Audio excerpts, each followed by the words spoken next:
Hey guys, and welcome back to the Aether Hub. I'm Simon, bringing you another Magic the Gathering video. Today's topic is all about creature types, but I'm not interested in the mundane humans, goblins, or merfolk of the multiverse. No, I'm looking for the obscure, the rare, and downright strangest creature types to make it to a card.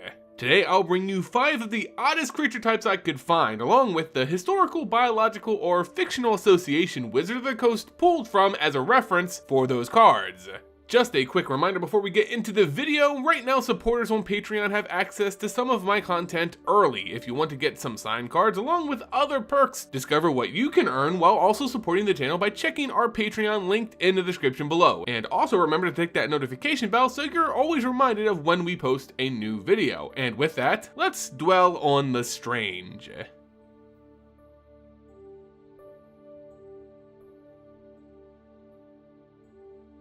Let's start the video off right with a creature type many players haven't even seen, let alone played with: the lamasu. If you're unfamiliar with this bizarre creature type, I don't blame you, because only 2 cards in MTG's vast history actually sport the lamasu type. We have the Hunted Lamasu from Ravnica's City of Guilds, and Venerable Lamasu from Khans of Tarkir.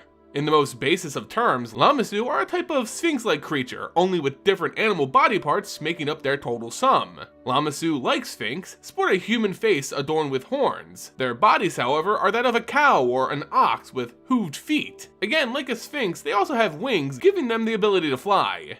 Little is known about their intelligence, however, so we don't know if they share a similar curiosity or love of riddles as their sphinx cousins.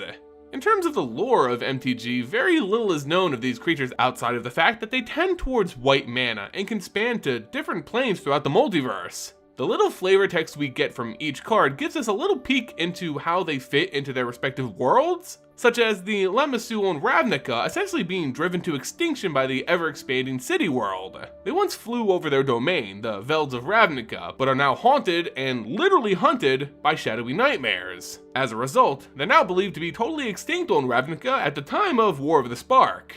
Tarkir's lamasu, on the other hand, from what we know, still very much exist. They're seen as mysterious carriers of change, heralding massive events whenever spotted. Still, very little is truly known about their purpose. In a historical context, a lamasu is a mythological creature from ancient Mesopotamian religions and folklore. They share the same appearance as depicted in MTG, being winged creatures with human faces in the bodies of either bulls or lions. They're seen as protective spirits, guarding families, homes, and even royalty from danger. Lamasu have also appeared in other fiction and games closely associated with MTG. In Dungeons & Dragons, for example, these creatures are seen as good aligned allies, always looking out and protecting travelers. Cockatrice. What can be said of the humble Cockatrice outside of having a really fun name to say? It's a creature type that, in general fiction, is actually more common than you'd first think, but has only ever been seen on 3 cards in Magic's history. The Cockatrice started in MTG very early, with the first card sporting this creature type actually appearing in the alpha run of the game. It later returned several years later in Magic Core Set 2014 with a new black version of this creature in Deathgaze Cockatrice, with its final representation making a relatively recent appearance in Journey into Nyx with the Simic-colored Fleetfeather Cockatrice. All of these creatures, while in different colors or combination of colors, fit the same basic biological build. A cockatrice is a strange mosh-posh of animal parts, typically with the head of a bird, oftentimes a chicken or a rooster, with a long slender serpentine neck and body with the wings and feet of a bird. They can also sport tails, either similar to reptiles as seen in Deathgaze Cockatrice, or of a bird, such as the peacock plumage seen on Fleetfeather Cockatrice. In the MTG lore, we actually have some rather strange and unusual cockatrice representation, especially for what is essentially just a beast in the lore. Way back in the early days of the Ice Age storyline on Dominaria, the Planeswalker character named Jared Carthalion, yeah, a much lesser known Jared in MTG lore, actually summoned a cockatrice to aid him in battle. Remember, back in these days, Planeswalkers in the story were seen basically as us players with the ability to summon monsters in combat. So yeah, the cockatrice actually has some story presence in MTG, as odd as it may be. You can see from the cards with this creature type that they each have Death Touch. This is a reference to the Cockatrice's mythical origins in the real world. The Cockatrice is a mythological being from ancient Greek folklore, again a strange mix of a chicken and a serpent. However, this beast also possesses the ability to turn a victim to stone with its gaze, much like the way more popular Basilisk can. With that context in mind, the Cockatrice in MTG having Death Touch is probably one of the best flavor moves for this creature type. Hamrid. A strange creature type with a loose cult following of players, the Hamrid are probably one of the strangest sentient, almost humanoid creatures in MTG history. With only 7 mainstream cards tied to this creature type, the Hamrids are pretty well represented in the game's story. However, that doesn't change just how odd these creatures are. Hamrids are a specialized species of sentient lobsters, crabs, or other crustaceans, localized on the plane of Dominaria. While many would classify them as beasts from their appearances, again looking very much like really big crustaceans standing at nearly 7 feet tall, they're actually intelligent enough to have their own culture and societies.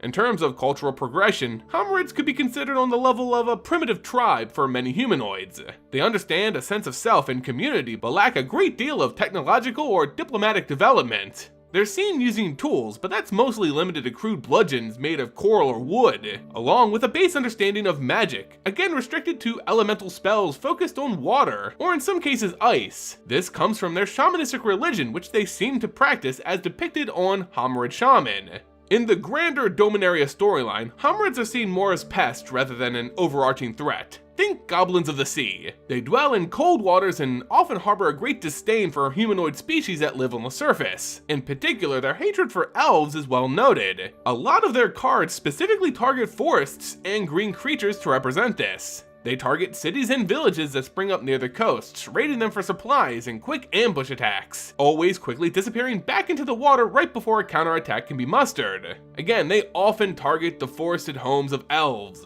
basically in a vain attempt to limit their expansion to their watery homes. Though they lack the ingenuity we see from other humanoids, Hamrids are known as master builders of dams, controlling their waterways to best provide them with the resources their civilization needs the most, often to the dismay of other people who use those same waterways for travel. Hamrids have also been seen intentionally damming rivers to flood low forest lands, in their own attempt to expand their territories. Aether. A creature type as confusing as it is odd, the Aether are a type of spirit that manifests into humanoid forms. Traditionally, a human male who looks very similar to a djinn or even genie. And that's what really makes the Aether so unique. They're essentially djinn, a fairly common creature type, but at the same time, something completely all their own. The Aether were first introduced in the Arabian Nights set, which is fitting because these creatures, along with the jinns and genies, have a strong association with Arabian and Middle Eastern religions and mythology. The Aether in Magic the Gathering are malevolent spirits who take pride in their strength and cunning, preying on those who dwell in hatred and vengeance. Aether often take on a fiery appearance, representing the strength and retribution they offer. They're attracted to the souls of the newly dead, those brimming with vengeful thoughts, spirits of the murdered who seek justice at any cost on their murderers. This gives them the reputation as the Djinn of Death, who act out to complete the cycle of hatred, violence, and bloodshed. Much like the myths of old, these spirits love to inhabit abandoned ruins and caves, with desolate cities like the City of Brass being some of the most prestigious real estate for an Aether. During the storylines of Arabian Nights, these dark creatures were stuck in a constant battle with the Djinn of Light, opposing forces with similar appearances and origins clashing over the fate of a plane. However, this creature type gets a little more complicated than most, as it's actually changed and developed a lot since its introduction in Arabian Nights. With the Khans of Tarkir block, a new, more humanoid version of the Aether were introduced, known as the Afridi. These creatures took on a much more mortal physical appearance, dropping the more spiritual look of the old Aether. Unlike the very individualistic nature they used to have, the Afridi have a civilization and culture all their own, being considered one of the mortal races of Tarkir. And our final odd creature type for this video, the seldom seen but jank master's dream deck, the Aurochs. Out of all the creature types we've seen today, the Aurochs is certainly the most, well, creaturey. It is no monster of myth or religion, or a creature of combined biology. It's simply a cow. But this bovine still offers something very unique in the world of Magic the Gathering. So obviously this isn't a dragon or a vengeful spirit, but Aurochs in MTG were indeed an experiment in herd mentality for a game at the very early stages of its development. There are only 4 cards that bear this creature type, but all work in tandem with one another, providing a pseudo-tribal synergy with all other Aurochs. The creature type was introduced in Ice Age with the staple card, Aurochs. It's simply a bull or cow that has trample and gets +1 attack for each other attacking Auroch you control. From there on, 3 other Aurochs were printed in Cold Snap: Auroch's Herd, Bull Aurochs, and Rhymehorn Auroch, all following the formula with some added benefits and difference in mana costs. The idea for these cards was to fill the board with Aurochs, creating a virtual stampede of attacking creatures, all buffing each other's attack for an unstoppable force. A very flavorful way to pull off an otherwise pretty mundane creature type. Funnily enough, the Aurochs of MTG are actually based on a real-life animal here on Earth, or at least formerly of Earth. The Aurochs is an extinct form of wild cattle. They were, in essence, what existed before we domesticated cows. They were much larger than their modern bovine counterparts, standing at nearly 7 feet tall at the shoulders and weighing over 3,500 pounds. Like I said though, this species of cow has since gone extinct in the wild, leaving us with a much more easier to tame reminder of their once wild past. As with the real world, Aurochs too left a legacy in MTG, namely being a deck essentially pre-built for players and lovers of jank to explore. With only 4 individual cards, the deck's synergy was really laid out for you. However, the Aurochs deck never really found footing, and it's been delegated to the waste bin of failed MTG tribals. And there you guys go, 5 unique creature types in Magic the Gathering explained. I had a lot of fun exploring some of the more obscure creatures out there, and I'll for sure make another one of these if you guys are interested. So show your support for a similar video by leaving this one a like and leaving your own suggestion for other creature types in the comment section below. As always, thank you all so much for watching, and until next time guys, see ya!